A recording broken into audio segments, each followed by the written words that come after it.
Hello friends, लगभग मैं 29 तारीख को आया था और इधर 3-4 दिनों का गैप हो गया।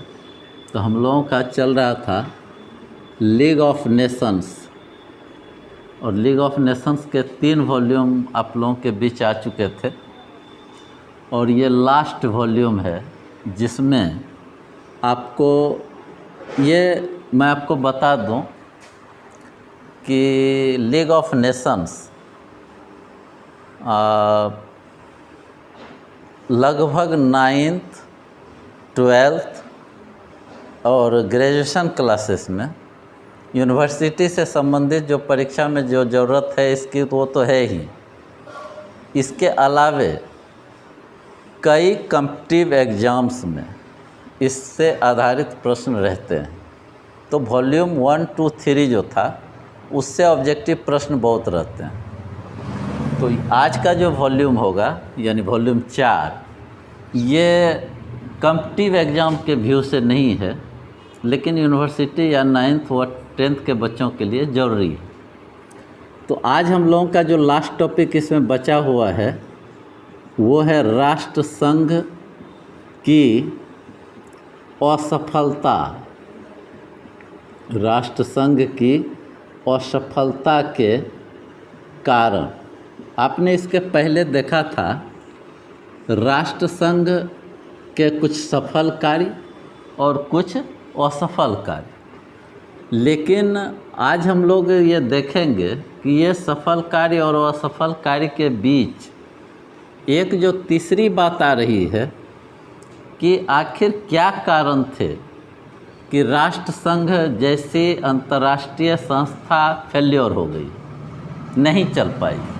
ये जिस उद्देश्य से इसकी स्थापना की गई थी उस उद्देश्य में ये सफल क्यों नहीं हो सका। आखिर कोई ना कोई वजह रही होगी, क्योंकि इतनी बड़ी अंतर्राष्ट्रीय संस्थाएं। तो सबसे पहली बात ये आती है कि 1939 में जब हमारा द्वितीय विश्व युद्ध स्टार्ट हुआ था, तो द्वितीय विश्व युद्ध के बाद, द्वितीय विश्व युद्ध की समाप्ति के बाद, यह द्वितीय विश्व युद्ध 1939 से 45 के बीच चला था। 39 से 45 तक इसकी सभा ही नहीं बैठी, इसकी बैठक ही नहीं हुई। और जब बैठक नहीं हुई तो इसकी स्थापना पर एक सवालिया निशान खड़ा हो गया। लोगों को लगने लगा कि ऐसी संस्था के रहने न रहने से कोई फ़र्क नहीं पड़ता है। लोग इस संस्था को नज़रअंदाज करने लगे। अब इसी राष्ट्रसंघ की असफलता के कारणों में जो सबसे महत्वपूर्ण कारण है वो है पराजित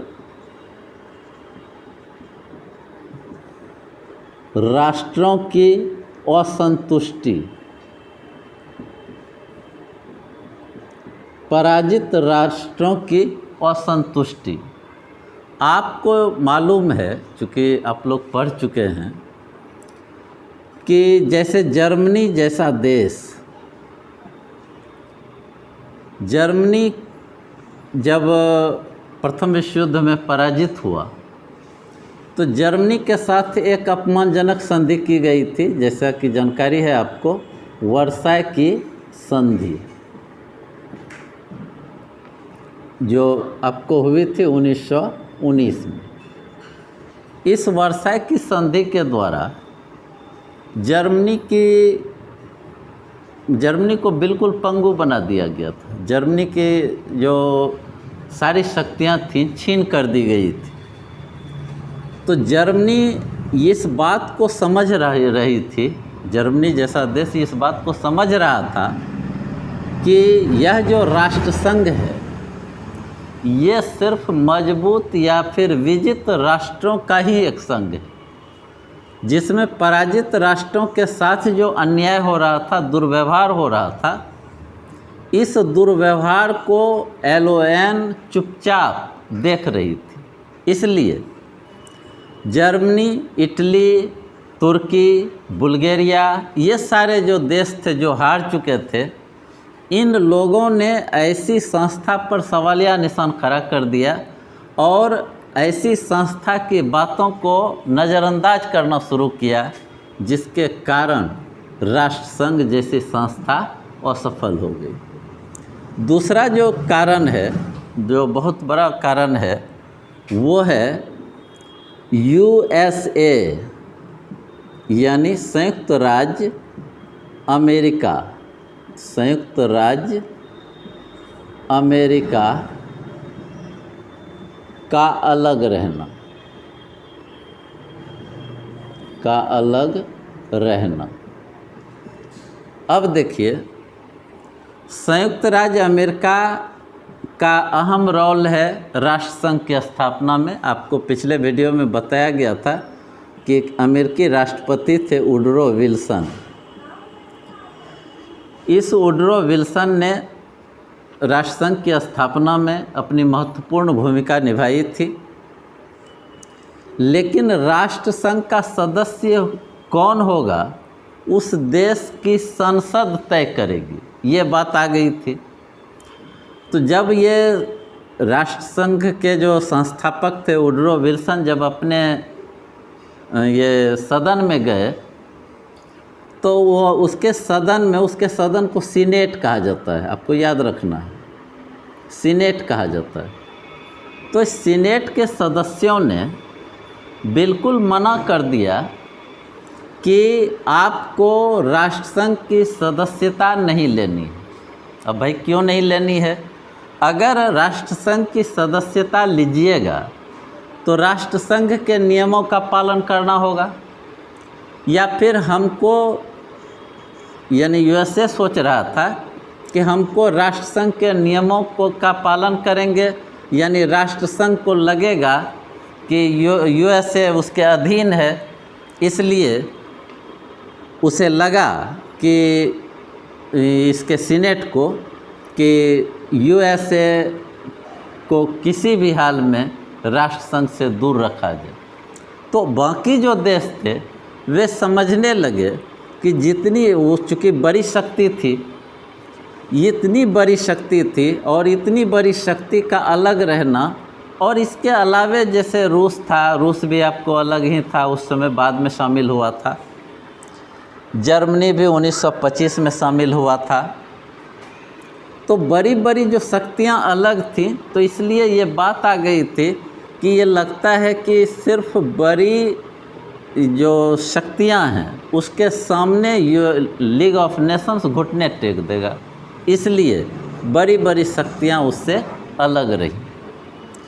तीसरा जो कारण है और वो है धन का अभाव। धन का अभाव। अब बहुत ऐसे राष्ट्र थे जिसको आर्थिक मदद की ज़रूरत थी। बहुत से ऐसे राष्ट्र थे जो विकसित राष्ट्रों पर आश्रित था।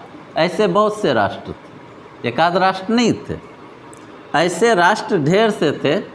तो इन राष्ट्रों को आर्थिक मदद की हमेशा ज़रूरत पड़ती रहती थी।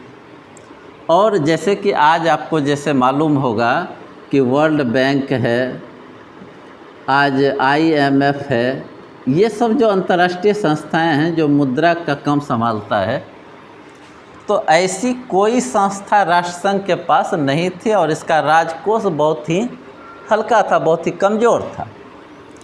और इसी राजकोष की कमी के कारण जो पराश्रित राज्य थे, देश थे, वो पराश्रित जो दूसरे इस पर आश्रित थे, उनको लगा कि जब इससे आर्थिक मदद किसी तरह की मुझे मिल ही नहीं रही है, तो क्यों हम इसकी सदस्यता रखें, क्यों हम इसकी बात मानें।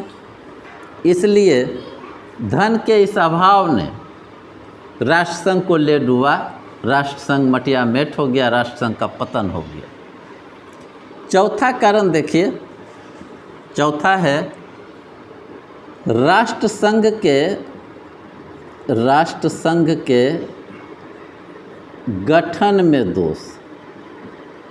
गठन में दोष। अब देखिए राष्ट्रसंघ के गठन में क्या दोष है। राष्ट्रसंघ के गठन में सबसे बड़ा दोष था, इसमें आप जान रहे हैं कि दो तरह के सदस्य थे, ये सचिवालय में, ये सुरक्षा परिषद में 2 तरह के सदस्य थे। एक सदस्य था अस्थाई और एक था अस्थाई। ठीक है, अस्थाई सदस्य जो भी थे वे सारे के सारे पावरफुल देश थे, और अस्थाई सदस्य तो बदलते रहता था। अस्थाई सदस्य में जितने पावरफुल राष्ट्र थे, तो कमज़ोर राष्ट्रों को लगने लगा कि राष्ट्र संघ सिर्फ पावरफुल देशों की संस्था है और सिर्फ पावरफुल राष्ट्रों के लिए ही काम करता है। इसलिए ऐसी संस्था का बने रहना खतरे से खाली नहीं था। इसलिए कमज़ोर राष्ट्रों ने इस बात को काफ़ी लताड़ा, काफ़ी लोगों ने निंदा की, जिसके कारण राष्ट्र संघ मटिया मेट हुआ, वो अस्तित्वहीन होता चला गया। उसका जो और कारण है, इतने ही कारण नहीं है, और कारण आपको मैं दिखाता हूँ। एक कारण आपका जो सबसे बड़ा कारण था वो था आर्थिक मंदी। आर्थिक मंदी, इकोनॉमिक क्राइसिस कहते हैं, और ये आया था कब? 1929-30 में। 1929-30 में आर्थिक मंदी आई थी। सबसे पहले आप ये जानिए आर्थिक मंदी कब आई? 1929-30 में। आर्थिक मंदी की चपेट में, आर्थिक मंदी की चपेट में रूस को छोड़कर विश्व का सब देश था। आखिर अब सवाल आता है कि आर्थिक मंदी है क्या और ये कारण कैसे बना? राष्ट्रसंघ की असफलता का ये कारण कैसे बना आर्थिक मंदी? तो अब ये देखिए, प्रथम विश्व युद्ध जिस समय चल रहा था तो सभी को कुछ न कुछ काम मिले हुए थे, सबों को रोज़गार मिला हुआ था। कोई हथियार ढो रहा था, कोई हथियार साफ कर रहा था, कोई लड़ रहा था, कोई आराम भी कर रहा था कि उसके बाद इसकी सेना जाएगी, ये बटालियन जाएगी। तो सबकी आर्थिक स्थिति मिला जुला के ठीक थी, सभी के घर में पैसे आ रहे थे। लेकिन जब विश्व युद्ध समाप्त हुआ 18 में, तो बहुत से लोग बेरोजगार हो गए। तो बेरोजगार हो गए तो उसकी क्रय शक्ति घट गई। अब बाज़ार में सामान है लेकिन बिक नहीं पा रहा है, क्योंकि लोगों के पास पैसे नहीं थे। तो बाज़ार की ऐसी स्थिति आर्थिक मंदी कहलाती है। ठीक है, अब इसकी चपेट में जर्मनी जैसा देश भी था, और जर्मनी को, चूँकि आर्थिक मंदी जब जर्मनी में आई तो जर्मनी को, आपको हम प्रथम विश्व युद्ध में बताए थे कि $6.5 खरब, $6.5 खरब ये देना पड़ रहा था। किसको? मित्र राष्ट्र को। ये अकाली माटा गिला, एक तो अपने जर्मनी परेशान था, ऊपर से $6.5 खरब देना था किसको? मित्र राष्ट्र को। अब आप बताइए कि जर्मनी किसी भी हाल में मित्र राष्ट्रों को श्रद्धा की निगाह से देखेगा? नहीं देखेगा, क्योंकि ये अपने परेशान है, और इस परेशानी के आलम में इसको किस्त वाइज रुपया पहुंचाना तो जर्मनी के लिए बेबर्दाश्त था। इसी तरह कई देश थे, जैसे तुर्की थे। आपको मालूम है तुर्की के साथ सेब्र की संधि मित्र राष्ट्रों ने की थी। सेब्र की संधि 1920 में, और 1920 में जब सेब्र की संधि की थी तो तुर्की का भी वही हाल किया था जो हाल इसने जर्मनी का किया था। ऐसी स्थिति में, और तुर्की को भी कुछ न कुछ रुपया वहाँ पहुँचाना पड़ रहा था। तो इस आर्थिक मंदी ने लोगों को इतना जागरूक कर दिया कि आखिर कौन सा रास्ता है कि आर्थिक मंदी से हम निजात पा सकें, आर्थिक मंदी से हम लड़ सकें, आर्थिक मंदी का सामना कर सकें। तो लोगों ने क्या किया? तो अब देखिए, जर्मनी ने जर्मनी में एक अलग व्यवस्था की शुरुआत हुई जिसको आप नाजीवाद कहते हैं। एक राष्ट्र एक नेता, हिटलर का उदय। हिटलर का उदय, ये आर्थिक मंदी भी एक कारण है, क्योंकि हिटलर को ये कदापि बर्दाश्त नहीं था कि लड़ा संपूर्ण विश्व और सिर्फ उसकी भरपाई करेगा $6.5 खरब जर्मनी। तो यह क्यों करेगा जर्मनी? तो हिटलर का यह मानना ठीक था, इसलिए उसने नाजीवाद को जन्म दिया और राष्ट्रसंघ की सदस्यता इसने 1933 में त्याग दी। बोला कि हम आपका ना सदस्य रहेंगे ना आपकी बात मानेंगे।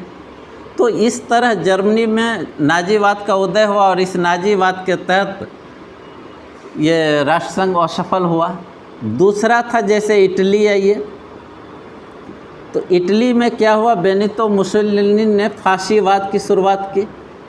फाशीवाद, और फाशीवाद में यही कॉन्सेप्ट था, एक राष्ट्र एक नेता, हम जो बोलें वही कानून है, किसी तरह के संविधान की कोई बात नहीं थी, ये अपनी सुविधा अनुसार काम कर रहा था। तो और इसको लगा कि हम क्यों आर्थिक मंदी से निजात पाने का एकमात्र हम लोगों के पास रास्ता है, वो है साम्राज्यवाद। साम्राज्यवाद यानी दूसरे पर अधिकार करना। उधर जापान जैसा देश भले ही छोटा हो लेकिन बहुत ही पावरफुल थी, इसकी नौसेना बहुत मजबूत थी। तो जापान ने सैनिकवाद को जन्म दिया और सैनिकवाद के तहत इसने साम्राज्यवाद को जन्म दिया और साम्राज्यवाद के तहत ये आत्मनिर्भर बनना शुरू कर दिया और इस तरह आर्थिक मंदी पर उसने कंट्रोल लाया। जर्मनी ने, इटली ने, जापान ने, और इसी तर्क पर अन्य देश शामिल होते चले गए, जो बाद में आपको जानना होगा द्वितीय विश्व युद्ध। द्वितीय विश्व युद्ध किस तरह वो आया और किस तरह लोगों को पुनः तबाह किया। तो एक कारण यह भी है 1929 की आर्थिक मंदी। एक छठा कारण देखिए, बहुत ही महत्वपूर्ण कारक है और वो है अंतर्राष्ट्रीय कानून का अभाव। ये आपको थोड़ा सा परेशान करेगा समझने में, वो इसलिए कि आप राष्ट्रसंघ के अंग को आपने पढ़ा है, जिसमें एक अंग था international court of justice. International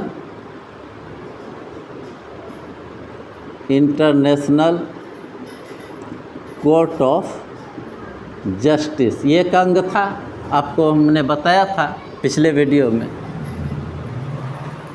ये अंतर्राष्ट्रीय न्यायालय था इसके पास, राष्ट्रसंघ के पास, लेकिन एक भी अंतर्राष्ट्रीय कानून की नियमावली राष्ट्रसंघ ने तैयार नहीं की थी। ये समय यानी समय आता था तो कानून बनाता था, ऐसे कोई भी संस्था नहीं चलती। तो और इसके साथ एक लाचारी ये थी कि इसका जो सैन्य शक्ति भी इसकी कमज़ोर थी, इसके पास अपनी सेना नहीं थी, तो ना ही वैसा कोई कानून था जो इसके जो सदस्य राष्ट्र थे उन सदस्य राष्ट्रों से मनवा सकें, उन सदस्य राष्ट्र को मानने के लिए मजबूर कर सकें। ऐसी कोई व्यवस्था इनके पास नहीं थी, ना ही इंटरनेशनल कोई लॉज था, कानून था, और ना ही इसके पास कोई सेना थी, जिसके कारण ऐसी संस्था को बिल्कुल समाप्त कर देने के बारे में सोचा जाने लगा और इस संस्था को धीरे धीरे लोगों ने नज़रअंदाज कर दिया और 1946 में तो इसकी मान्यता ही समाप्त कर दी गई। एक कारण और देखिए आप, इसके पास सैन्य शक्ति का अभाव, सैन्य शक्ति का अभाव, ये लास्ट टॉपिक है राष्ट्रसंघ का। सैन्य शक्ति इसके पास नहीं थी। अब कोई भी संस्था, मान लीजिए कि कोई भी राष्ट्र, दो राष्ट्र लड़ रहा हो, और मान लीजिए कि भारत, हम एक उदाहरण देते हैं, भारत है और पाकिस्तान है, ठीक है, भारत और पाकिस्तान दो राष्ट्र हैं और इस दो के बीच युद्ध छिड़ गया, मान लीजिए भारत मजबूत है, मान लीजिए कि है भी, मैं खुले शब्दों में बोलता हूँ कि भारत जैसे एक मजबूत राष्ट्र है, यानी पावरफुल देश, और पाकिस्तान कमज़ोर है, जाहिर है पाकिस्तान किसका दरवाज़ा खटखटाएगा? LON का। और LON क्या करता था? इसके पास अपनी सेना नहीं थी, इसलिए ये पर राष्ट्र यानी दूसरे राष्ट्र की सेना को भारे पर लेता था। तो दूसरे राष्ट्र की सेना, मान लीजिए अमेरिका की सेना को ये लिया, एट द मीन टाइम जिस समय पाकिस्तान को ज़रूरत थी, उस समय मान लीजिए अमेरिका का सेना कहीं लड़ रही थी। अब ऐसी घड़ी में क्या पाकिस्तान को कोऑपरेट कर पाएगा LON? नहीं कर पाएगा। तो ऐसी स्थिति में तब तक भारत पाकिस्तान को बर्बाद कर देगा, परास्त कर देगा, तबाह कर देगा।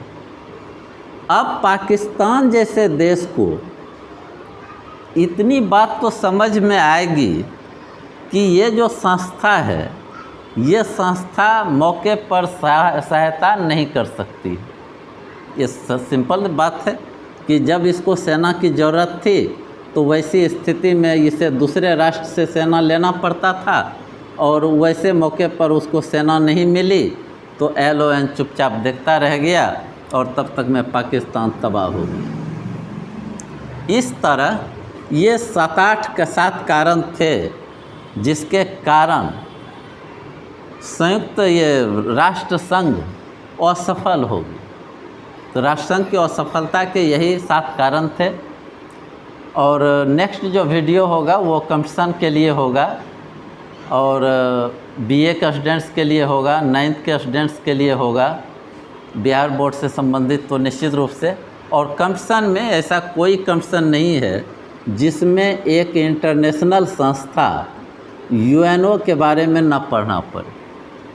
तो मैं UNO को लेकर के आ रहा हूँ 1 से 2 दिनों के अंदर। तो UNO एक अंतर्राष्ट्रीय संस्था, यही लीग ऑफ नेशंस की जगह एक संस्था बनी थी UNO, जिसका अभी वो हटा दिया गया है, UN इसका अब नाम कर दिया गया, यूनाइटेड नेशंस। इसकी स्थापना हुई थी 24 अक्टूबर 1945 को, और 24 अक्टूबर 1945 को यह संस्था जो बनी थी, और उस समय से लेकर के आज तक ये संस्था एक्टिवेट है और बहुत ही मजबूती के साथ काम कर रहा है। और इसमें भी लगभग बनावट वही है, अंग थोड़े से बदल जाएंगे। इसमें अंग हो जाएंगे इसके 6, और 6 अंग के कार्य, उसकी बनावट। फिर भारत का संयुक्त राष्ट्र संघ के साथ जो रिलेशनशिप है उसके बारे में, और संयुक्त राष्ट्र संघ में भारत की क्या भूमिका रही है। बल्कि आप इतना जानिए कि भारत आरंभिक वर्षों से ही UNO के साथ रहा है। तो समय समय पर भारत ने अपना परचम फहराया है, अपना वहाँ योगदान दर्शाया है। तो इसकी चर्चा हम आपको नेक्स्ट वीडियो में करेंगे। तब तक जय हिंद। एक बात मैं प्राय रोज़ कहना चाहता हूँ, आपसे कहने की कोशिश भी करता हूँ कि मेरा जो ये चैनल है KSS राजू सर, वास्तव में इस चैनल का एक उद्देश्य ये है, ये भारत के उन क्षेत्रों में पहुंचाने की मेरी कोशिश है जो शिक्षा की मुख्य धारा से काफ़ी पीछे है। बिजली बत्ती आ गई गांव में कब की, लेकिन शिक्षा जो आज भी जो मुख्य धारा से पीछे है, तो उन क्षेत्रों को शहर की मुख्य धारा से जोड़ने के लिए इस चैनल का निर्माण किया गया है, ताकि हमारे गांव की, सुदूर गांव की लड़कियां, हमारे बच्चे तो एक सही शिक्षा ले सके। और अगर आपको किसी भी तरह की कोई गड़बड़ी हो, तो वैसी स्थिति में आपको लगे कि नहीं इसमें और चाहिए, या फिर लगे आपको कि कोई दिक्कत रह गई है तो कमेंट सेक्शन में जा कर के कमेंट ज़रूर करें। और आपसे गुजारिश है कि अगर आप तक अभी तक आपने अगर मेरे चैनल को सब्सक्राइब नहीं किया है तो ज़रूर सब्सक्राइब कर लें और मेरी सहायता करें, क्योंकि हम उस घर में दिया जलाने चले हैं जहां वर्षों से अंधेरा है। ये रामविलास पासवान ने एक बार कहा था और बिल्कुल उसी सिद्धांत के बल पर दम पर हम लोग चाहते हैं कि उस घर तक ये बात जाए जो शहर की मुख्य धारा से काफ़ी पीछे हैं। तो वहाँ पर यानी उन बच्चों को प्रेरित करें, उन गार्जियंस को प्रेरित करें जिसके बच्चे घर में पढ़ रहे हों और उनको पढ़ाने लिखाने की कोई सुविधा ना हो, तो ऐसी घड़ी में ये चैनल उनकी मदद करेगा। तो KSS राजू सर सब्सक्राइब करें, शेयर करें और इसके साथ जय हिंद, जय बिहार।